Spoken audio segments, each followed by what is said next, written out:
이 시간 축복하고 싶습니다. 성령 충만하십시오. 말씀 충만하십시오. 행복하십시오. 모두 병들었는데 아무도 아프지 않았다. 이송봉 시인의 그날이라는 시의 마지막 부분에 나오는 시구입니다. 모두 병들었는데 아무도 아프지 않았다. 여러분, 병들었는데 아프지 않는 이유가 뭘까요? 그 이유를 모두가 병들었기 때문이다 라고 말합니다. 병든 사람은 건강한 사람을 볼 때 병든 것을 알게 되는데, 건강한 사람이 없이 모두가 병들었기 때문에 아프지도 않다라는 말이죠. 여러분, 모두가 같이 아프잖아요. 그러면 그게 이건 뭐 당연한 거구나. 이 아픈 것은 아픈 게 아니라 우리에게 당연하게 일어나는 자연스러운 현상이구나, 그렇게 생각해 버리는 겁니다. 여러분, 일반적으로 고통이 없는 것이 우리는 은혜다라고 말하죠. 그러나 때로는 고통이 하나님의 은혜일 수가 있습니다. 고통을 통해서 무엇이 잘못되었는지 알 수 있기 때문이 그렇고, 그로 인해서 우리가 치료를 받을 수가 있기 때문에 그렇습니다. 여러분, 이런 점에서 볼 때 고통이 있다고 해서 우리가 크게 슬퍼할 일도 아니고요, 반대로 고통이 없다고 해서 마냥 좋아할 일도 아닙니다. 중요한 것은 지금 내가 건강한지 혹은 병들었는지 잘 아는 것이 중요합니다. 오늘 본문에 나오는 유다는 간음이라는 병에 들었음에도 아무도 화빠하지 않는다라고 성경은 말합니다.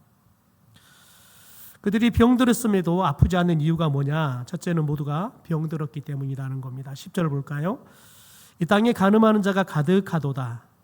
그러니까 그 땅에 모두가 간음하는 사람들이다, 이 말이죠. 저주로 말미암아 땅이 슬퍼하며 광야의 초장들이 마르나니 그들의 행위가 악하고 힘쓰는 것이 정직하지 못함이로다 라고 이야기합니다. 여러분, 이 성경 본문에서 이 땅에 간음한 자가 가득하다라고 말합니다.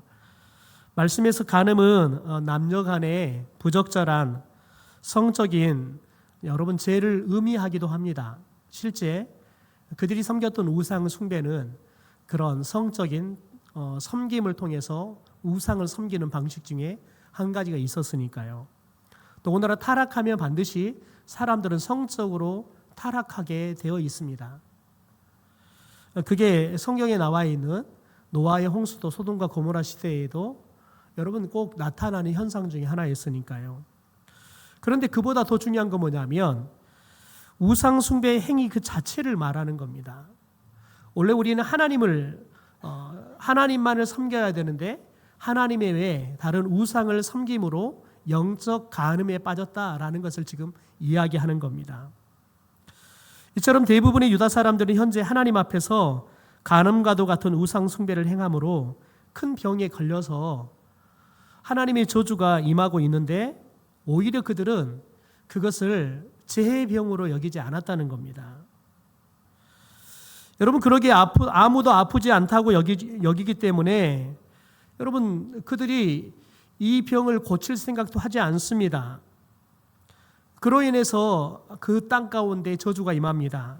그래서 오늘 보면 땅이 슬퍼하고 광야의 초장들이 마른다. 이유가 뭐냐면 그들의 행위가 악하고 힘쓰는 것이 정직하지 못하기 때문에 그렇다라고 이야기를 해요. 여러분, 마치 그들의 영적인 상태를 이야기하듯이 땅이 마르고 광야의 초장이 마르는 최악의 상황 가운데 그들이 놓여가고 있습니다. 그런데 문제는 뭐냐면 여러분, 이들이 문제가 심각하구나, 우리가 많이 심각하게 아프구나 전혀 느끼지 않는다는 겁니다. 그러니까 그들이 그 죄의 병으로부터 돌이키고 병을 치료할 생각을 전혀 하지 않는다는 겁니다. 여기서 여러분, 광야의 초장이 마르다라는 말은 유다 사람들의 생계가 목축업입니다. 목축업을 하는 유다 사람들의 입장에서 볼 때 여러분, 결국 우상 숭배라는 죄악으로 인해서 그들의 생명이 위협을 받는 상황 가운데 놓여 있는 겁니다.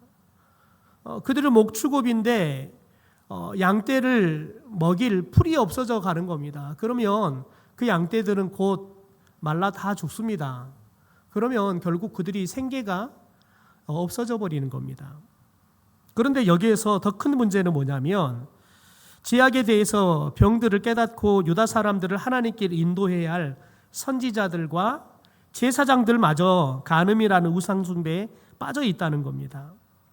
그리고 그들은 가감하게도 우상 숭배의 행위를 하나님이 보이지 않는 곳에 행하는 것이 아니라 오히려 하나님의 성전에서 이러한 제약을 행한다는 겁니다. 선지자와 제사장들의 행위에서 알 수 있듯이 유다 사람들이 우상 숭배로 인해서 모두가 병들었음에도 여전히 아프지 않다고 하는 것은 그들의 행위를 이게 하나님의 보기에 죄다라고 전혀 생각하지 않고 있다는 겁니다. 여러분, 그렇다면 왜 그들은 우상 숭배라는 하나님의 율법을 범했음에도 불구하고 그것을 죄로 여기지 않았을까요? 그것은 유다 사람들이 우상 숭배로 인해서 병들었음에도 불구하고 아프지 않는 두 번째 이유가 되는데, 그것은 하나님을 전심으로 경외하지 않았기 때문에 그렇습니다. 여러분, 그들은 하나님을 사랑한다고 하나님을 예배합니다. 절기들로 다 지킵니다. 성전에 올라갈 때 그들이 생각하는 좋은 재물들을 가지고 가서 또 재물도 바칩니다. 여러분, 그런데 그들이 온 마음을 다해서 하나님만 사랑해야 되는데, 하나님만 섬겨야 되는데, 하나님도 섬기고 또 자신들의 상황을 따라서 우상도 섬겼다는 겁니다. 그러다가 이게 자연스럽게 혼용이 되어버리는 거죠. 그러니까 하나님의 성전에서도 우상 숭배하는 나쁜 죄들을 지게 되어지는 겁니다. 여러분, 유다 사람들이 지금 죄악으로 인해서 병들었다는 것, 그것을 하나님이 아셨습니다. 그래서 에레미야를 통해서 하나님께서 말씀을 전하게 하신 거죠. 하지만 유다 사람들은 하나님의 말씀을 선포하는 에레미야 선지자를 오히려 모욕합니다. 결국 그들은 하나님의 말씀을 들으려 하지 않습니다. 여러분, 아브라함의 조카 롯이 소돔에 거주할 때를 봅시다. 당시 소돔과 고모라 사람들은 하나님의 심판을 받기 직전까지 하나님을 경외하지 않았습니다. 그래서 결국 죄로 여기지 않았고요, 하나님의 심판을 피할 수가 없었습니다. 여러분, 롯의 사이들 같은 경우는 하나님의 심판에 대한 예고를 하니까 농담으로 여겼다라고 이야기해요. 그거 말 같지 않는 소리를 합니까?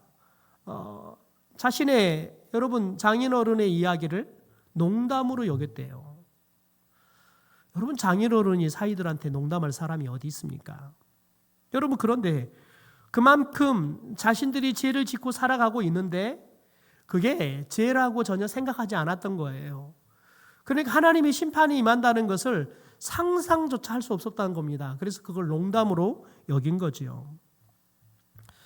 여러분, 이처럼 유다 사람들 역시 죄를 죄로 여기지 않을 만큼 병들었음에도, 그래서 하나님의 심판이 임했음에도 그들은 여전히 하나님을 경외하지 않고 하나님을 찾지 않았습니다.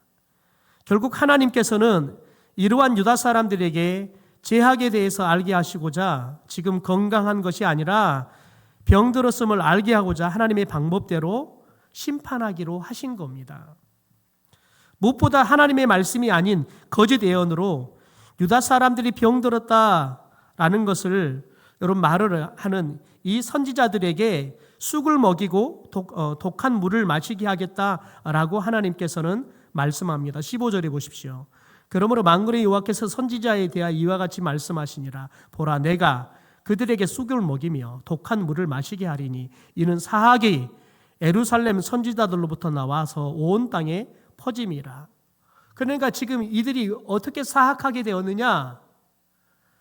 정작 하나님의 말씀을 잘 증거하고 백성들이 사악하게 되어지는 것을 막아야 할 최후의 보루가 되어야 할 여러분 선지자들이 오히려 그들이 여러분 사악한 일들을 하게 된 거예요. 그래서 오히려 그들로부터 이 사악함이 이스라엘 온 백성들에게 번져가 버린 겁니다. 여러분, 그래서 하나님의 심판이 누구로부터 임하느냐? 선지자들에게부터 임하는 겁니다. 여러분, 하나님의 심판이 임하면, 이 시대 하나님의 심판이 임하면 누구부터 임하겠습니까? 목사에게부터 임하는 겁니다. 목사에게는 그만한 하나님이 고난을 주시지만 그만한 또 책임을 동시에 묻기 때문에 그렇습니다. 여러분, 우리는 이 말씀 속에서 영적인 중요한 원리를 깨닫습니다. 어느 시대에나 여러분, 하나님의 말씀을 전하는 하나님의 사람들이 타락하기 시작하면 여러분 걷잡을 수 없습니다. 백성들은 타락할 수 있죠. 그러나 백성들이 그 타락하는 것들을 가르쳐주고 막고 그들을 치료할 사람들인 목회자들이 타락해버린다. 여러분, 그것은 대책이 없는 겁니다. 그냥 모두가 함께 다 공멸하는 거죠. 여러분, 그래서 목회자들을 위해서 기도해야 합니다. 여러분, 저희 교회가 지금은 정말 기도해야 할 게 뭐냐면 저희 중고등부 청년부 섬길 목회자가 없습니다. 이력서 한 통이 들어오지 않습니다. 그래서 제가 하다 신기해서 도대체 왜 우리는 이력서 한 통이 안 들어올까? 여러분, 그런데 우리만 그런 게 아니라 다른 교회도 마찬가지더라고요. 그러니까 여러분, 교육을 담당하는 목회자들의 사례비가 계속 올라가요. 귀하니까요. 그래서 어떤 교회들은 차라리 그럴 바에야 교육준사 뽑지 말고 그냥 부목사 뽑자. 조금 더 주면 되는데. 여러분, 그런데 부목사도 없대요. 큰 교회들도 부목사들이 없대요. 제가 아는 큰 교회도 그 지역에 있는 신학교를 졸업한 부목사님들이 올 사람이 하나도 없어가지고 다른 지역에 신학교를 나온 사람들이 지원하고 있대요. 그래서 데려왔는데 그 설교를 하는데 이 말부터 못 알아먹는 거예요. 자꾸 사투리를 써사니까. 불편한 거예요, 이게. 여러 가지 제약들이 따르는 거예요. 또 이 지역을 전혀 이해를 못하니까, 성도들이 정서나 성향을 이해를 못하니까 어려움이 있는 거예요.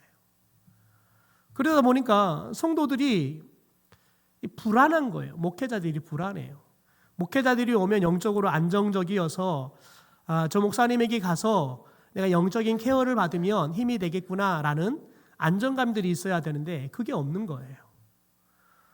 그러다 보니까 성도들도 교회 안에서 영적인 실은 은혜들을 채우지 못하니까 밖으로 나도는 겁니다.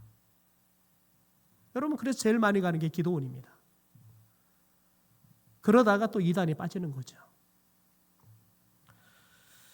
여러분, 그래서 우리 기도해야 돼요. 좋은 목회자를 좀 보내달라고. 진심으로 우리 아이들을 사랑하고 아이들에게 진짜 말씀을 먹여줄 수 있는, 아이들을 위해서라면 자신의 목숨도 내어걸 수 있는 좋은 목회자를 달라고 기도해야 돼요. 여러분, 근데 이것은 한국 교회가 이미 자초한 상황이었어요. 여러분, 오늘날 많은 목회자들이 신학 과정을 끝내고도 왜 목회 현장에 나가지 않느냐? 가장 큰 건 그거예요. 생활할 수가 없다는 거예요. 가서 목회만 해서는 생활할 수가 없다는 거예요. 그래서 찾는 방법이 뭐냐면 목회를 그만둘 수는 없고, 그러니까 주말만 목회를 하고 주중에는 돈을 버는 거예요. 그래야지만 생활이 가능해요. 여러분, 대부분이 그래요. 대부분이. 왜냐하면 아이들도 키워야 되는데 키울 수가 없어요. 그러니까 아예 전임 사역을 하려고 하는 사람이 없다는 거예요. 서울도 그러느냐? 마찬가지예요. 서울의 큰 교회들, 그래서 사례비를 넉넉하게 줘서 그나마 생활을 좀 할 수 있는 교회들은 그래도 치열하게 서로 들어가겠다고 줄을 서는데 그 외에 교회들은 없다는 거예요. 아예 이력서 들어오지 않아서 정말 골머리를 앓는다는 거예요. 그리고 심지어 은퇴를 2년, 3년 앞둔 목사님들은 어떻게 하냐면 후임 목사를 부목사로 데려와서 부목사로 앉히면 담임 목사가 될 수 없으니까 무임으로 그냥 와서 1년, 2년 부목사 사례비를 받고 사역하다가 내 은퇴할 때 담임 목사로 앉히는, 여러분 그런 웃지 못할 천국들이 벌어져 가고 있어요. 그러다 보니까 어떤 일들이 벌어지냐면 성도들이 청빙할 때는 후임 담임 목사를 청빙했는데 성도들은 도대체 누구 말을 따라야 돼요? 그러니까 굉장히 곤란한, 성도들로 곤란하고 온 후임 목사도 담임 목사도 아니고 그런다고 담임 목사가 아닌 것도 아니고 굉장히 어려움을 겪는, 그러니까 교회가 자꾸 여러분 본질적인 모습으로 가는 게 아니라 자꾸 비본질적인, 자꾸 틀어진 뭔가 기형적인 구조로 가니까 힘든 거예요. 여러분 그런 상황들을 끊임없이 겪어요. 그래서 그 두 리더십들 안에 충돌이 일어나고, 그러다 보면 성도들은 참 누구를 따라야 되고 누구 편을 서야 될지 몰라서 굉장히 영적으로 힘든 상황들을 1년, 2년 겪어야 되는 일들을 현재 한국교회가 새로운 문화로 겪고 있는 것들을 봅니다. 제가 보고 있는 교회만은 바로 두 개 교회나 있습니다. 담임 목사님이 있는데 후임 목사라고 왔는데 아직은 후임 목사도 아니고 담임 목사도 아니고, 그러나 모시고 오면서 너가 담임 목사처럼 사역해라. 여러분 그것도 힘든 거예요. 담임 목사님이 계시는데 어떻게 내가 담임 목사처럼 사역을 해요? 어렵죠. 여러분 그래서 한국교회가 좋은 목회자들을 잘 세워가는 그런 교회가 되기를 위해서 기도해야 돼요. 더군다나 여러분 다음 세대들 가운데 그런 좋은 목회자들이 세워져야 돼요. 여러분 우리 교회만 하더라도 얼마나 많은 목회자가 나온 교회입니까? 아마 한국 교회 안에서 우리 교회 같이 목회자가 많이 나온 교회 손꼽으라 그러면, 더군다나 우리 정도의 그런 사이즈에서 이 정도 나온 교회 하면 여러분 우리 교회가 아마 한두 손가락 안에 들어갈 거예요. 여러분 그런데 우리 교회에서도 지금은 목회의 길을 가겠다는 사람이 한 사람도 없습니다. 왜냐하면 그 목회의 길이 마냥 좋게 보이지 않기 때문에 그렇습니다. 힘들게 보이니까요. 여러분 그래서 우리가 정말 기도해야 합니다. 우리 중고등부 아이들, 청년들을 정말 사랑하고 하나님의 진짜 진리의 말씀으로 먹여줄 수 있는 좋은 영성이 있고 우리 아이들을 사랑할 만한, 그리고 좀 진득하니 오래 목회할 만한 여러분 그런 목회자를 보내달라고 기도해야 돼요.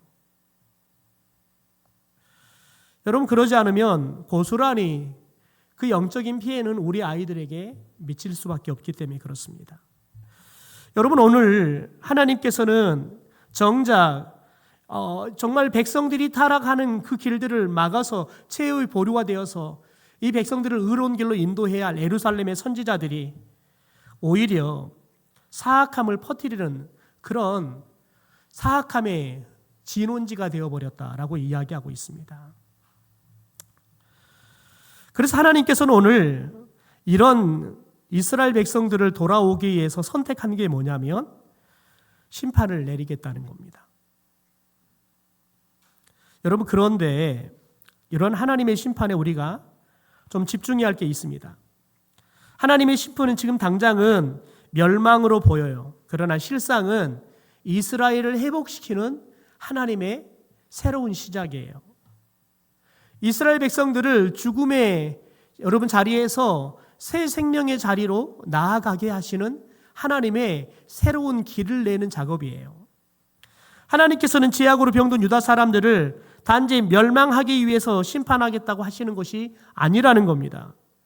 여러분 심판은 분명 죄에 대해서 벌을 내서 그들을 멸망시키는 것 같아요. 그런데 하나님은 그 심판을 통해서 우리가 병이 들었구나라는 것을 깨닫게 해요. 우리가 치료받아야겠구나 깨닫고 그들이 하나님께로 돌아와서 하나님의 치료를 받을 수 있도록 하기 위해서 심판을 주신다는 거예요. 여러분 그런데 사람들의 눈에는 그 심판이 멸망으로만 보인다는 거예요. 여러분 그렇다면 하나님의 심판을 겪어야만 죄를 깨닫고 회개로 나아갈 수 있을까요? 꼭 하나님의 심판이 임해야만요. 아닙니다. 하나님의 심판 전에 거짓 선지자들에게는 기회가 있었습니다. 22절을 볼까요? 그들이 만일 나의 회의에 참여하였더라면 내 백성에게 내 말을 들려서 그들을 악한 길과 악한 행위에서 돌이키게 하였으리라. 본문에서 나오는 회의는 본문 18절에도 기록이 되어 있습니다. 18절에 보면 누가 여호와의 회의에 참여하여 그 말을 알아들었으며 누가 귀를 기울여 그 말을 들었느냐? 없다는 겁니다. 여러분, 말씀에서 나오는 하나님의 회의의 특징이 뭐냐면 첫 번째는 하나님이 허락할 때, 하나님이 불러주실 때 참여할 수 있다는 겁니다. 둘째는 하나님의 회의에서는 하나님의 말씀을 들을 수 있다는 겁니다. 그러니까 하나님이 회의에 참여할 수 있도록 허락한 사람, 하나님이 불러준 사람들이 참여할 수 있다는 거예요. 그런데 하나님은 하나님의 말씀을 들고 서 있는 선지자들을 하나님의 회의에 참여할 수 있도록 불러주셨다는 겁니다. 그런데 그들이 가지 않은 거예요. 가지 않으니까요, 그들의 죄에 대해서 진단하신 하나님의 말씀을 들을 수가 없는 겁니다. 여러분, 들어야 돼요. 하나님의 말씀을 들어야지 내가 죄의 병이 있구나라는 걸 진단받을 수 있는 겁니다. 여러분, 우리는 우리의 인생의 길에 대해서 하나님이 아니라, 하나님의 말씀이 아니라 다른 수만 가지 찾으려고 합니다. 그래서 시대마다, 또 계절마다, 상황마다, 시대마다, 세대마다 여러분 그 해답들이 다른 걸 봅니다. 여러분, 제가 비염을 오래 앓다 보니까 자연스럽게 천식으로 갔어요. 여러분, 그런데 2년 동안 천식 진단을 못 받았어요. 왜냐하면 저는 이비인후과를 다녔거든요. 천식은 호흡기 내과를 가야 하더라고요. 저는 의사들은 다 알 줄 알았어요. 호흡기 내과를 가니까 뭐라고 말하냐면 이비인후과 의사를 뭐라고 하면 돌팔이라 그러더라고요. 왜 자기 분야도 아닌데 진단을 하냐고. 모르면 보내야지. 왜 자기가 진단해서 제대로 진단도 못하고 자꾸 오만 약만 먹여갖고 낫지도 않고 오히려 악화를 시켜버리냐고. 굉장히 화를 내더라고요. 저한테 화를 낸 것도 아닌데 제가 괜히 그냥 화내는데 말도 쫄아가지고는 제가 뭘 잘못한 것처럼. 잘못했지요. 제가 제대로 못 찾아갔으니까요. 여러분, 그래서 진료를 받고 계속해서 약을 복용하니까 좋아져요. 많이 좋아져요. 그래서 지금은 약도 절반으로 줄였어요. 여러분, 그런데 제가 새로 깨닫는 건 뭐냐면 사람의 몸속에 있는 염증은 어느 정도만 치료할 때, 어느 정도 처음에 출발할 때 약으로 치료가 되지, 어느 이상을 넘어버리면 약으로 깨끗하게 치료되지 않아서 수술로 염증 부위를 긁어내지 않으면 완치가 되지 않는다는 거예요. 저도 수술을 해야 돼서 지난번에 한번 전체 CT를 찍었어요. 찍어보니까요, 와, 사람이 이 조그만 얼굴에 웬 구멍이 그렇게 많든지. 여러분, 여기서부터 해서 밑에까지 염증이 꽉 차 있어요.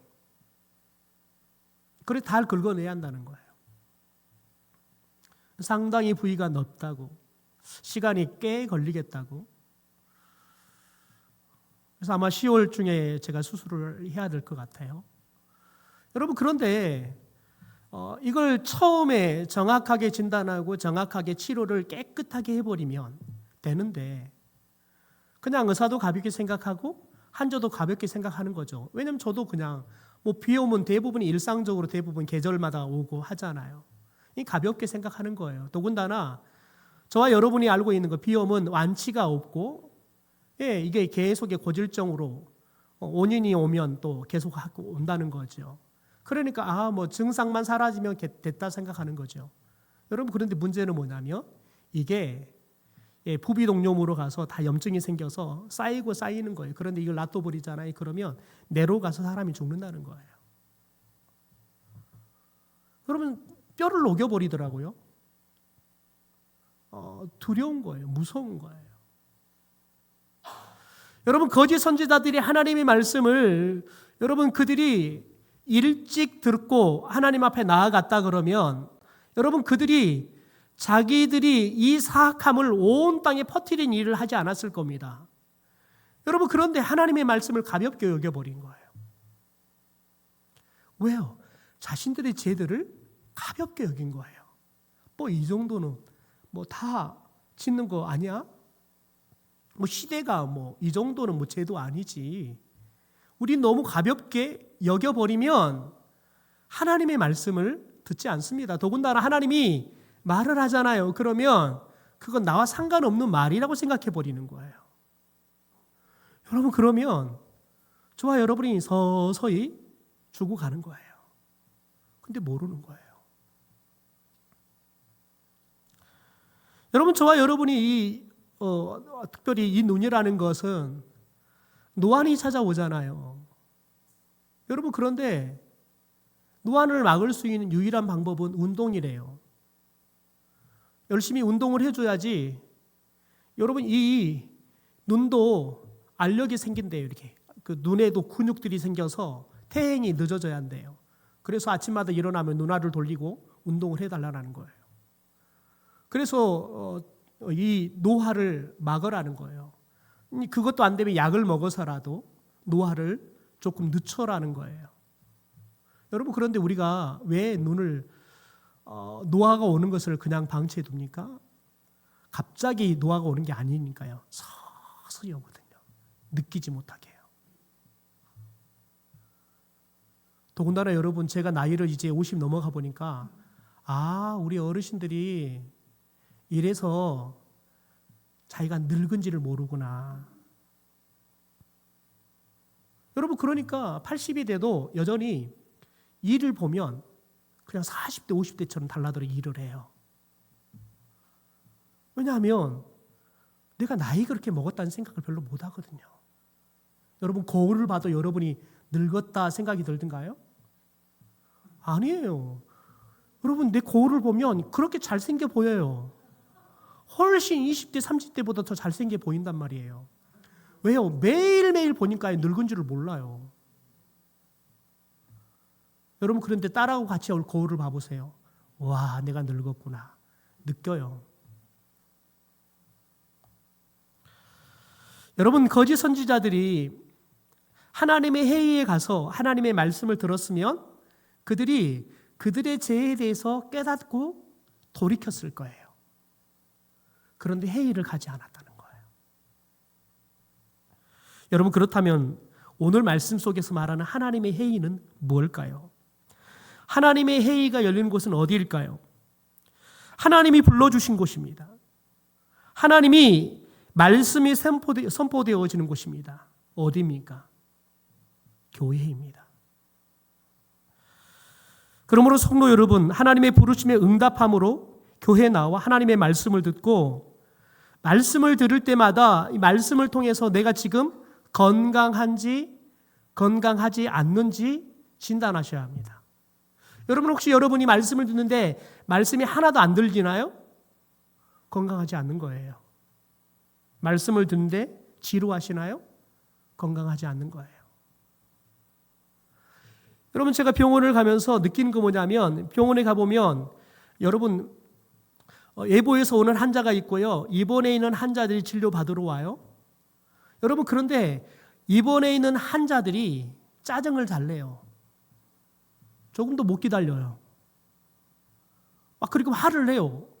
아니, 내가 지금 내려온 지가 얼만데 왜 나를 진료를 안 해주냐고. 여러분, 그런데 지금 외부에서 와서 기다리고 있는 사람들은 30분, 40분, 길게는 1시간을 기다리고 있거든요. 자기 내려온 지 10분도 안 됐어요. 근데 왜 진료 안 해주냐고 짜증내요. 아프면 여러분, 아프면 뭐든지 짜증을 내요. 밥을 줘도 왜 맛없냐고 짜증내요. 당연히 환자가 이 맛 없지요. 왜 이렇게 맛없게 하냐고.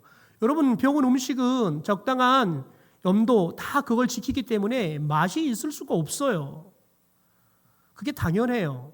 여러분 그런데 건강하지 않으면 더 맛이 없어요. 그러니까 여러분 자꾸 짜증내요. 여러분이 예배를 드리는데 짜증이 난다. 여러분이 아프다는 거예요. 영적으로 아프다는 증거예요. 여러분 그래서 목사는 진짜 많이 아픈 것 같아요. 목사는 예배 드릴 때마다 짜증이 나거든요. 이게 막 짜증나요. 막 설교가 막 내 마음대로 안 되고 막 짜증나요. 막 어떨 때는 설교하다가 내려가고 싶어요. 오늘만 하더라도 저 뒤에 화면이 자꾸 나갔다 들어오셨다 하시는 거예요. 그럼 짜증이 난다고요. 저거 어떡하나 저거. 엔지니어 부르면요 멀쩡해요 또 가고 나면 또 막 저기 왔다 갔다 한다고 저기 나를 놀리나? 막 짜증이 난단 말이죠. 여러분 왜 그럴까요? 목사가 건강하지 않기 때문에 그러는 거예요. 목사가 예배를 드리는 게 아니라 예배를 집례하다 보니까 아파요. 왜? 영적으로 풍성하게 못 먹으니까요. 여러분 생각해 보세요. 우리 아줌마들, 우리 밥을 하는 우리 엄마들, 여러분이 한 밥 맛이 있던가요? 그래서 여자분들이 그러잖아요. 제일 맛있는 밥은 남이 해주는 밥. 똑같아요. 목사도요. 여러분 내가 해가지고 주는 말씀이 제일 맛없어요. 여러분 그래 생각해 보세요. 제가 영적으로 여러분 건강하겠어요? 건강하려고 부단히 애쓰죠. 여러분 그래서 다른 목사의 설교들을 들어요. 저는 6개월 단위로 목사회를 바꿔가면서 설교를 들어요. 그래서 제 영적으로 채우려고 애를 써요. 더군다나 저희 교회 같이 이렇게 조그마한 교회는 목사는 설교 내려오면 가서 설교 준비해야 돼요. 내려오면 설교 준비해야 돼요. 그래서 대부분 담임 목사 나간 저희 동기들에서 얼마 전에도 제가 아시는 분이 전주에 오셔서 그쪽에 갈 일이 있어서 전화했어요. 오랜만에 형님 식사를 합시다 했더니 나 지금 바빠. 뭐 한대? 나 설교 준비하고 있어. 얼마 안 좋으니까 부목사 하다가 담임 나왔는데 지금 얼마 안 되니까 정신이 없는 거예요. 설교 끝나고 나면 또 설교, 끝나고 나면 또 설교, 끝나고 나면 또 설교. 와, 일주일 내내 설교하다가 내가 도대체 내가 뭐 하고 산지를 모르겠어. 그게 목사의 인생이에요. 제가 처음에 와서 우리 교인들 신방하니까 그러더라고요. 목사님, 일주일 동안 뭐 하세요? 그 뉘앙스가 목사님, 일주일 동안 뭐 하고 놀세요? 이 말 같아요. 목사가 뭐 한지를 모르는 거예요. 그래서 목사는 일주일 동안 놀다가 주일날 나가고 반짝 올라가고 설교한 줄 알고 목사님 일주일 동안 뭐 하세요? 그러시는 거예요. 그래서 제가 일주일 동안 열심히 놉니다 그랬어요. 제가. 여러분 중요한 건 뭐냐면 하나님이 우리를 부르실 때에는 하나님은 말씀하기 좋아하시는 분이세요. 하나님 우리를 부르실 때 말씀을 들려려고 부르신다고요. 여러분 그런데 우리가 건강하면 하나님께서 우리에게 늘 좋은 말씀을 들려주죠. 그런데 여러분 우리가 늘 건강하면 좋은데 때로는 외부의 어떤 일들로 때로는 어떤 바이러스의 침범으로 우리들이 아플 수 있단 말이에요. 여러분 그런데 몰라요. 여러분 그런데 하나님이 그럴 때 말씀을 통해서 야, 너 그거 아프다 진단해 준단 말이에요. 여러분 그걸 들을 때 그러나 주님 어떻게 해야 제가 치료받을 수 있습니까? 하나님이 그럴 때 우리가 질문할 때 너 이렇게 해라 라고 답을 가르쳐 준단 말이죠. 여러분 그런데 저와 여러분이 하나님이 초대한 여러분 하나님이 회의에 여러분 가기가 쉬워요? 가기가 어려워요? 오늘 말씀 보니까요. 누가 안 갔어요? 성도가 안 갔어요? 선지자가 안 갔어요? 여러분 선지자도 어렵다니까요. 성도는요 더 어려워요. 여러분 그래서 저와 여러분이 정말 예배를 애쓰고 드려야 돼요. 왜요? 여러분이 얼마나 바쁘세요? 어떨 때는 제 수요일 날을 그래요. 여름 같은 데는 우리 교인들 그냥 수요일 날 오지 마라 그럴까? 이 수요일 날 이 저녁에 하루 종일 일하고 또 이제 가을에 추수할 때가 되면 뻔하잖아요. 정신을 바쁘잖아요. 뭐 추수할 뭐 일할 게 아직 끝나지도 않았는데 오늘 수요일이라고 예배 드리러 가야 되고 근다고 멈추고 갈 수도 없고 그러니까 시간을 꽉 채워서 일하다가 간신히 세수하고 오시잖아요. 안타까워요. 그래서 제가 오직하면 주님 전 시골교회 목회 못 갑니다. 시골교회 성도들이 삶을 너무 잘하는데 이 사람들한테 피곤해 죽겠는데 예배 드리라고 말해요. 제가 시골교회 보니까 예배 드려 소위로 오니까요. 다 자다가요. 다 자다 간다고요. 제가 시골교회에서 있을 때 목사님이 굉장히 성격이 좀 못된 목사님이셨어요. 사명 그 꼴을 못 보시는 거예요. 그래가지고는 김 집사 일어나봐. 지금 자야 할 때야? 일어나 예배 드려. 막 이러는 거. 그러면 제가 애가 타는 거예요. 아니 목사님이야 하루 종일 책상에 앉아서 말씀만 준비했으니까 육체적으로는 안 힘드시니까 괜찮지만 우리 성도들은 하루 종일 죽도록 일하고 왔잖아요. 그냥 머리만 대면 밥 안 먹어도 잠이 쏟아지게 생겼는데 그런 성도들 잔다고 야단치면 그 성도들이 잠을 안 자요? 일어나고 자는 거예요. 또 일어나 잔다고 저 뒤에 가서 예배 드리라고 또 야단을 쳐요. 여러분 그러면 그 성도님이 그럼에도 불구하고 그 다음 주에 온 거 보면 제가 진짜 저 사람 진짜 믿음 좋다. 나 같으면 성길 나가지고 뭐 다음 주에 주일 다 나버린다.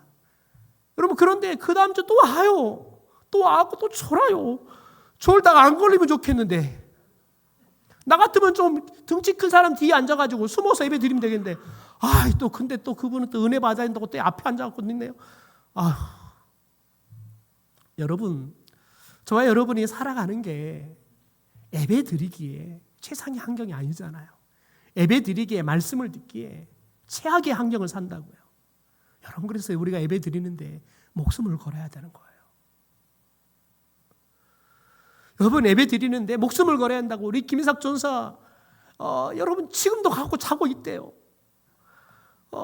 거기 지금 이제 목사님 만났더니 그래요. 송 목사 왜 그거 안 고쳐서 보냈어? 뭐요? 그랬더니 예배 시간에서 하는데 왜 그걸 안 고쳐서 보냈어? 얘는 5년 동안 했는데 저도 못했어요. 그래 요즘은 서서 예배 드리라 그래서 예배 시간 내내 사갖고 예배를 드리고 계신데요. 내가 얘가 타요 그냥. 여러분 이게 처음에는 피곤해서 하는데 이게 계속돼 버리면 습관이 돼 버려요. 여러분 저와 여러분이 하나님이 우리를 부르세요. 어디예요? 하나님의 회의예요. 하나님의 말씀을 들려주고 싶으셔서요. 여러분 우리가 하나님의 회의에 부르실 때 여러분이 애를 써서 참여할 수 있게 되기를 소망합니다. 참여하시면 하나님의 말씀을 어쩌든지 들어보려고 애를 쓰셔야 돼요. 여러분 왜냐하면 하나님은 나를 왜 부르시냐면 나한테 들려줄 말씀이 있기 때문에 부르시는 거예요. 여러분 필요 없잖아요. 하나님이 우리 안 부르신다니까요. 야 너 가지 말아라. 하나님 바쁜 일을 만드셔 안 부르신다니까요. 우리를 보내실 때에는 하나님이 우리에게 들려줄 말씀이 있어서 부르신다는 거예요. 그러므로 여러분 저와 여러분이 하나님이 부르신 이 하나님의 회의 예배에 참여해서 하나님의 말씀을 귀담아 듣고 우리의 영적인 건강 상태를 정확하게 진단하고 하나님의 처방을 제대로 받아서 우리들이 늘 영적인 건강들을 최상으로 유지하는 저와 여러분이 되기를 주님의 이름으로 축원합니다.